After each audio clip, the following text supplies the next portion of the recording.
நாஞ்சிலாண்டனை பத்தி பேசும்போது ராமசாமியை பத்தி பேசாம இருக்க முடியாது. சூரா நான் பேசிட்டு பர்சனார் யாரு மதுரை மணி மாதிரி சொல்லுவாங்க, மதுரை சோமு மாதிரி நாஞ்சிலாண்டன். இவரோட எழுத்து சோமுடையில வந்து கணக்கு இருக்குமா இருக்கா, சரியா இருக்காரு. சுருதி இருந்தா இருக்கும், இல்லைன்னா இல்லை, அவ்வளவுதான். அண்ணனுக்கு எப்படியோ அப்படி. லிரிக் அதை தப்பா சில எங்களை பாடிடுவார். அப்ப மொத்தம் என்னதான் இருக்கும், பாவம் இருக்கும். என்ன கவி பாடினாலும் அவர் பாடினா நீங்க வந்து முருகன் கிட்ட அவர் பாடுற மாதிரி தான் இருக்கு. நேரடியான உணர்ச்சிபூர்வமான பாவம் மட்டுமே ஒரு கலைஞனை மாபெரும் பாடகனாக்க முடிகிறது மதுரை சோமுவால தான் நிரூபணம் ஆச்சு அப்படின்னு. எனக்கு அவர் நாஞ்சிலாண்டனை தமிழ் இலக்கியத்தில் இருக்கக்கூடிய ஒரு மதுரை சோமு என்று சொன்னார். ஒரு மிக சரியான ஒரு ஒரு ஒரு வரையறையாக எனக்கு தோணுச்சு. அவர் கடைகளை பற்றி நான் படிச்சிருப்போம். ஒரு சம்பவம் வராதுல, இளம் வயது நாஞ்சிலாண்டன் பல கிலோமீட்டர் வந்து ஓடி ஒரு கல்யாண விருந்துல போய் சாப்பிட்றதுக்கு உட்கார்றார். கல்யாண வீட்டுல சாப்பாடுங்கிறது பல மாதங்களுக்கு ஒரு முறை கிடைக்கக்கூடிய நல்ல சாப்பாடு. அப்ப யாரோ ஒரு விஐபி வர்றாங்கிறதுக்காக யாரோ ஒருத்தர் வந்து கையை பிடிச்சு அந்த பந்தியில தூக்கி வெளியே விட்டுறாரு. அப்படியே அழுதுகிட்டே வீட்டுக்கு வந்துடுறாரு. ஏறத்தாழ 40 வருடங்கள் திரும்பி திரும்பி வெவ்வேறு கதைகள் இந்த சம்பவத்துடைய வேற வேறு அலைகள் வந்துகிட்டே இருக்கு. இதுல இருந்து அவர் ஏதோ ஒண்ணு கத்துக்கிறார். எழுப்பி விடப்படக்கூடிய உலகம் ஒண்ணு இருக்கு, பசித்து வந்து எதிர்பார்த்து நிற்கக்கூடிய உலகம் ஒண்ணு இருக்கு. பின்னாடி ஒரு விஐபி அவர் கல்யாணத்துக்கு போகும்போது அந்த வர்ணனையே சாப்பாட்டுக்கு வெளியே நிற்கக்கூடிய குருவிக்காரர்கள் பிச்சைக்காரருடைய வர்ணனை வழியா தான் அவர் கல்யாண வீட்டுக்குள்ள போறார். அதுதான் அவர் முதல்ல பார்ப்பார். அவருடைய மனம் அங்கதான் முதல்ல தன்னை அடையாளப்படுத்திக்கிறது. இந்த பந்திக்கு வெளியே நிற்கக்கூடியவன். பந்தி என்று சொல்லும் போது பிரம்மாண்டமான பந்திகள் இன்றைக்கு இருக்கு. இலை விரிச்சு பாயசம் போட்டுட்டு இருக்காங்க. ஸ்பெக்ட்ரம் பந்தியிலிருந்து இங்க வரைக்கும் இந்த எந்த பந்தியிலையும் உட்கார லாய்க்கு இல்லாத கொடானு கொடிகளுடைய குரலாத்தான் இவருடைய இலக்கியம் வந்துட்டு இருக்கு. அதனால தான் அவருடைய இலக்கியத்துக்கு அந்த மனிதாபிமானத்துடைய சக்தி அவருடைய படைப்புகள் இருக்கு நான் நினைக்கிறேன். பெரும்பாலும் எழுத்தாளர்கள் அவங்க ஒரு வாசலை திறப்பாங்க, ஒரு படி ஏறுவாங்க, அதிலே நின்றுட்டு இருப்பாங்க, பாதியார் அதில் கீழே இறங்கி போயிடுவாங்க. இரண்டாவது கட்டத்துக்கு வந்த எழுத்தாளர்கள் மிக குறைவான தமிழ்ல அந்த பல படிகள் ஏறி வரக்கூடிய தன்மை நாஞ்சிலாண்டன் படைப்புள்ள இருக்கு. இந்த இரண்டாவது முதிர்வு இன்றைக்கு அவருக்கு இன்னும் அதிகமான வாசகர்களையும் இன்னும் நெருக்கமான வாசலை கொடுக்கு. உங்களுக்கு ஒரு ஞாபகப்படுத்த விரும்புகிறேன். கும்பமுனி முதல் முறையா தோன்றக்கூடிய கதை கும்பமுனிக்கு சாகித்ய அகாடமி பரிசு கொடுக்கறதுக்காக ஒரு டிவி பேட்டிக்காக 2 பேர் அவரை தேடி போறது ஆரம்பிக்குது. பாட்டா பரிசு கொடுக்குறாங்க. ஒரு சாலை தோல்ல போட்டா நல்லா இருக்கும் அப்படின்னு. எதுக்கு அது அப்படின்னு. இல்ல எழுத்தாளர் அப்படி போடுற வழக்கம் உண்டு. சாலில் விளையாட வீட்டுல கிடையாது கேட்டா சமக்காலம் போகுமா அப்படிங்கிறாரு. அப்ப வந்து இந்த அகாடமி விருதை பத்தி நீங்க என்ன நினைக்கிறீங்க? அவன் கொடுக்க அதுக்காக கோணத்தோடி தலையில கட்ட முடியும் அப்படிங்கிறாரு. இந்த அம்சம் வந்து அவருடைய ஒரு சமன்படுத்திய சிமை இருந்தது. பல வருஷங்களுக்கு முன்னாடி வீட்டுல ஒரு லேப்ரடார் நாய்க்குட்டியை கொண்டு வந்து சேர்ந்த முதல் நிமிஷத்துல இருந்து அது செய்த விஷயம் வந்து அது பார்த்துட்டே இருந்து தெரியும்.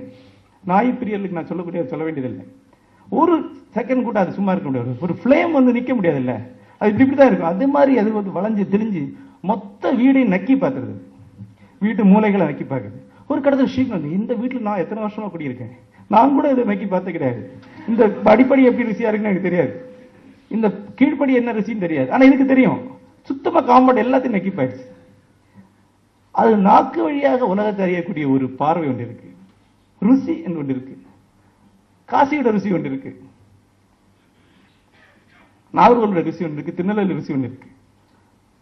நண்பர் சுகா ஒரு சம்பவம் சொன்னார். நாஞ்சிலாண்டன் வந்து திருநெல்வேலி ரயில் பேருந்து நிலையத்தில் இருக்கிறார். ஒரு போன் அடிக்கிறார். மோனே அடிக்கிறார். இவர் ஒண்ணு சித்தப்பா சொல்லுங்க. மோனே இங்க இருட்டுக்கடை அல்வான்னு ஒரு கடை திறந்திருக்கேன் கேட்டியா பஸ் ஸ்டாண்ட்ல. யார்கிட்ட கதை? இருட்டு கதை என்ன நமக்கு தெரியாதா? அவனோட பாரம்பரியம் நமக்கு தெரியாதா? டூப்ளிகேட் சும்மா திறந்திருக்கான். இருட்டு கடையே கிடையாது தெரியும், விடப்படாது இல்ல, 100 கிராம் போடுன்ட்டேன் அப்படின்ட்டு. ஏன்னா நீ ஏமாத்தி திங்க வைக்க கூடாது, தெரிஞ்சுக்கிட்டு திம்ப. அப்புறம் என்ன பண்ற? உலகத்தையே நாவால் தொட்டு வருடக்கூடிய ஒரு சுவை படைப்பில் இருந்துட்டு. அது ஒரு நாக்குடைய சுவை அல்ல, எல்லா புலன்களுக்கு பின்னால அந்த புலன் வழியை அறியக்கூடிய ஒரு ஆன்மாவுடைய அம்சம் என்று சொல்லுவாங்க. அறியக்கூடியது ஆத்மா. இந்த புலன் ஒரு ஓவியன் கண் வழியை அறியப்படுவது போல, ஒரு இசைக்கு வந்து காது வழி அறியது போல, நாக்கு வழியா உலகத்தை அறிஞ்சிட்டு இருக்கு. வத்தராயில பக்கத்துல ஊர்ல நின்றுட்டு இருந்தேன். இங்க எங்க ஹோட்டல் இருக்க போகுது அண்ணன் வசந்தகுமார், போட்டுருவோம் போனு அப்படின்னா. அஞ்சல் இங்க வத்தராயில எங்க சாப்பிடலாம், லெப்ட்ல போங்க, அங்க ஒரு கோனார் வந்து ரோட் மெஸ் வச்சிருக்காரு, நல்லா இருக்கும் அப்படின்னு. மொத்த தமிழ்நாடை பத்தி நீங்க சொல்ல முடியும். அதனுடைய ருசி என்ன அப்படி தெரியும். இயற்கை நமக்கு எது கனிய வைத்திருக்கிறதோ அது தொட்டு அறியக்கூடிய ஒரு நாக்கு. அந்த சுவைங்கிறது சாதாரணமான விஷயம் கிடையாது. அதுதான் ரசனை மிகுந்த ஒரு உலகமா அந்த படைப்புல வந்துட்டே இருக்கு. காலையில உப்புமா சாப்பிட்டு விட்டு வெளியே போனான்னு வரி இருக்காது. இந்த விஷயம் நீங்க பாத்தீங்கன்னா தெரியும். தமிழ்நாட்டில் சாப்பாடை பத்தின எழுதினர்கள் ஜானகிராமன் எழுதியிருக்கிறார், லாசாரா எழுதியிருக்கிறார். ஆனா அவங்க சாப்பிட்ற குணத்துல எழுதியிருப்பாங்க, இவர் சமைக்கிற குணத்துல தான் எழுதுவார். கொஞ்சோண்டு இதை போட்டு கருவேப்பிலை கிள்ளி போட்டு கொஞ்சம் உளுந்த பருப்பு போட்டு தாளிச்சு எடுத்து உப்புமா சாப்பிட்டு வந்தான் அப்படின்பார். அந்த மெனுவை சேர்த்து தான் எழுதுவார். ஆனா இது இயற்கையில் இருக்கக்கூடிய பெரிய ஒரு லீலையை தொட்டு காட்டக்கூடிய விஷயம். இந்த லாப்டா நான் இப்ப சொல்லும் போது கீழே குடிஞ்சா டக்குன்னு நம்ம நக்கிறோம். ஏன்னா இது வாயில உலகமே இருக்கு அப்படின்னு புடிய மூக்க பார்த்தா டக்குன்னு நக்குது. அப்படி நினைச்சு நக்குறது இல்லை, அது முத்தம். நீ பக்கத்துல அது முத்தம் இருக்கு. உலகத்தையே முத்தம் போட்டு அறியக்கூடிய ஒரு அறிதல் முறை ஒன்று இருக்கு. அந்த அறிதல் முறையுடைய ஒரு உலகம் நஞ்சு நாடோட கதைகள் இருக்கு. மனிதாபிமானமும் அங்கதமும் ருசியும் சரிவர கலந்த ஒரு அற்புதமான சமையல் அந்த உலகம். நஞ்சு நாடனுக்கு என்னுடைய வாழ்த்துக்கள்.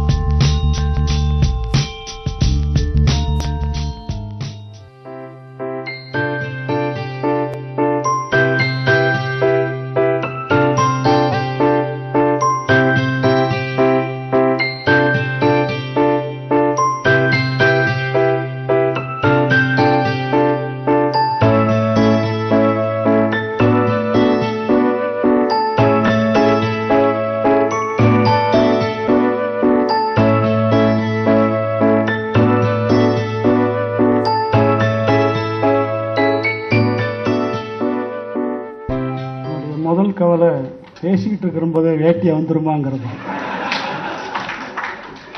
நம்ம சங்க காலத்திலேருந்து இன்னைக்கு வர தமிழ் பண்பாட்டு அடிப்படையில் பேண்ட் ஷர்ட்டு ஷூஸ் எல்லாம் போட்டு ரொம்ப இயற்கையா அரங்கசாமி வேட்டி இல்லாமல் அண்ணாச்சி வந்துடாதீங்க அப்படின்னா. நான் என் கல்யாணத்துக்கு வாங்கின வேட்டி ஒன்று பத்திரமா வச்சிருந்தேன், 31 வருஷம் ஆச்சு. ஸோ அதை பொண்டாட்டிட்ட சொல்லி தட்டி அது கிழிஞ்சு பூச்சி வெட்டி இருக்கான்னு எல்லாம் பார்த்து எடுத்து கொடுத்துட்டு வந்திருக்கேன். சமீபத்தில் கோயம்புத்தூரில் சிஎம்எஸ்ன்னு ஒரு காலேஜ் இருக்குது, கோயம்புத்தூர் மலையாளி சமாஜ். அவங்க பொங்கல் விழா கொண்டாடினாங்க, போன பொங்கல் விழா. அப்போ என்ன சிறப்பு விருந்தினராக கூப்பிட்டுருந்தாங்க. நான் போன போது என்னுடைய யூஸ்வல் யூனிஃபார்ம் ஸ்டைலில் போய் நிற்கிறேன். ரொம்ப வெக்கமாக இருந்தது. பிரின்சிபல், கரஸ்பாண்டன்ட், மாணவர்கள் அத்தனை பேரும் வேட்டி சட்டையில் இருக்கிறாங்க. அந்த காலேஜில் படிக்கிற 66% மலையாளிகள். அவன் பொங்கல் விழா கொண்டாடுற போது வேட்டி சட்டையில் கொண்டாடுறான். நான் சீஃப் கெஸ்ட் பேண்ட் ஷர்ட் போட்டு இன்சைட் பண்ணிட்டு பாக்கெட்டுக்குள்ளே கை விட்டு போயிட்டு இருக்கிறேன். ஸோ அரங்கசாமியினுடைய நோக்கம் எனக்கு புரிஞ்சுது. ஆகவே அவந்தாலும் பரவாயில்ல, நீ வேட்டி தான் கட்டி ஆடணும். ரொம்ப என்ன சொல்றது, எப்படி இதற்கெல்லாம் நான் ஒரு கைமாறு உங்களுக்கும் மேடையில் அமர்ந்திருக்கிற பெரியவர்களுக்கு நான் செய்ய போறேன். என்னுடைய புத்தகத்துக்கு வெளியீட்டு விழான்னு நடந்தது வேலை தானாச்சு, சதுரக்க குதிரைக்கு பண்ணதுதான். ஒரு முறை ஜெயமோகன் கிட்ட கேட்டாரு, ஒரு ஒரு முழு நாள் கருத்தரங்கு அல்லது அரை நாள் கருத்தரங்கு அல்லது 1/4 நாள் கருத்தரங்கு உங்களுக்கு நடந்திருக்கா? யாரும் நடத்தினதில்லை.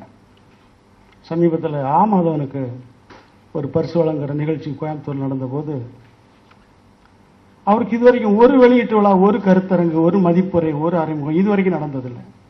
76 வயசு ஆகுது, 50 வருஷத்துக்கு மேலே எழுதிட்டு இருக்க முடியும்.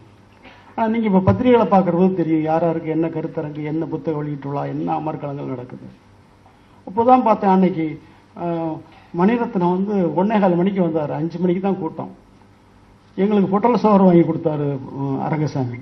எங்களோட ஒரு பொட்டலத்தை அவரும் பிரிச்சு சாப்பிட்டுட்டு கூட்டத்தில் பேசி திரும்பவும் எங்கள் ரூமுக்கு மறுபடியும் ராத்திரிக்கு வாங்கின பொட்டலத்தையும் சாப்பிட்டுட்டு, அதுபோல பூனத்தில் குஞ்சதுல இந்த மாதிரியான மரியாதைகளை பார்க்குற போது, இவ்வளவு மிகப்பெரிய ஆளுமைகள் நம்ம மீது மரியாதையை அன்பு வச்சிருக்கிறாங்கன்னு பார்க்குற போது ரொம்ப கஷ்டமா இருக்கு மனசுக்கு. இந்த வெளிச்சம் எனக்கு ரொம்ப கூச்சமா இருக்கு, ரொம்ப ரொம்ப கூச்சமா இருக்கு. இது ஒரு மாதிரி ரோட்டோரத்தில் படுத்து கிடந்த ஒரு பரதேசிய அரசகுல வம்சத்தை சார்ந்தவன் என்று கண்டுபிடித்து அவனை எழுப்பி தூக்கிட்டு போய் மாலை போட்டு அவனை அரியணையில் உட்காந்து வச்சு அவன் சிப்பாயின்னு கூப்பிட அவனுக்கு கை வரல. இவனே சிப்பாய்க்கு போய் ஒரு டீ எடுத்து கொண்டு வந்து கொடுக்குற மாதிரியான கண்டிஷன். இந்த பரிசு விருது இது ஒன்றும் பெரிய விஷயம் இல்லை.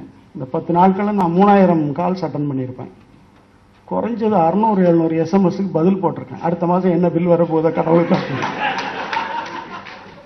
இதில் நிறைய பேர் சொல்றாங்க, இயக்குனர் பாலா சொல்றது, உனக்கு 30 முறை போட்டேன் உன் நம்பர் கிடைக்கல. இன்னைக்கு இறையன்பு எனக்கு எத்தனை நாள் ட்ரை பண்றது உன் நம்பர் கிடைக்கல. எனக்கு ஒரு கெட்ட பழக்கம், அந்த நம்பர்கள் முக்கியஸ்தருடைய நம்பர்கள் நான் சேவ் பண்ணி வைக்க மாட்டேன். எனக்கு அந்தரங்கமான சில நம்பர்கள் தான் என் கையில் இருக்கும். இவ்வளவு அன்புக்கு காரணமா ஒரு எழுத்து, என்னுடைய எழுத்து மகத்தான எழுத்துன்னெல்லாம் நான் நம்பக்கூடியவன் இல்லை. அந்த மாதிரி மூட நம்பிக்கைகள்ல நான் வாழ்கிறவன் இல்லை. அப்புறம் இந்த விருது சமாச்சாரம் எல்லாம் இது எப்படின்னா, ஒவ்வொரு வருஷமும் யானை கையில ஒரு மாலையை கொடுத்து அனுப்புவாங்க. யாரு இல்ல சரியான குடிமகனா அவனுக்கு இந்த மாலையை போடு அப்படின்ட்டு. யானை சில சமயங்கள்ல 5 வருஷத்துக்கு 10 வருஷத்துக்கு ஒரு முறை வருது கழுத்துல சரியா போட்டுரும். யானை கிடைக்கலன்னா குரங்கு கையில கொடுத்துருவாங்க. குரங்கு மாலை யாரு கையிலாவது போடலாம், அதுக்கு புத்தி தெரிஞ்ச மாதிரி அது பிச்சு திங்க ஆரம்பிச்சிடும். நான் சொல்லி வருவதன் பொருள் உங்களுக்கு புரியணும். சாகித்ய அகாடமிங்கிற அந்த அந்த மாலையில் இருக்கிற ரோஜா மலர்களை அணிவிப்பதை மறந்து விட்டு அதே தின்னு பிச்சு திங்க ஆரம்பிச்சுன்னா என்ன பண்ணுவீங்க? நாங்க வரிசையில் நின்று பார்த்தா எங்க முன்னாடி வரிசையில யாரெல்லாம நின்றுட்டு இருக்கிறாங்க. இது ஒரு பிச்சை பாத்திரம் சாகித்ய அகாடமி அவார்டுங்கிறது.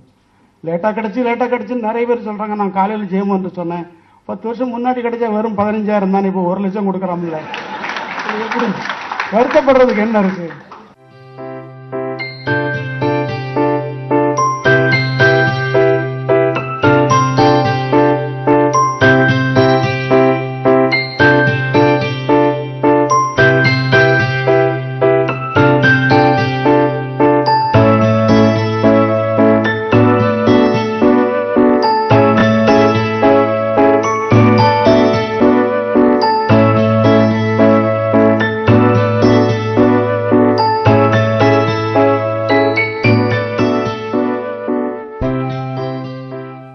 புதிய பார்வைகள், புதிய தேடல்கள், புதிய கோணங்கள், இவைகளின் தொகுப்புகளோடு மீண்டும் ஜன்னலுக்குரிய நிகழ்ச்சியின் மற்றொரு அத்தியாயத்தில் உங்களை சந்திக்கும் வரை உங்களிடமிருந்து நன்றி கூறி விடைபெறுகிறோம். நன்றி, வணக்கம்.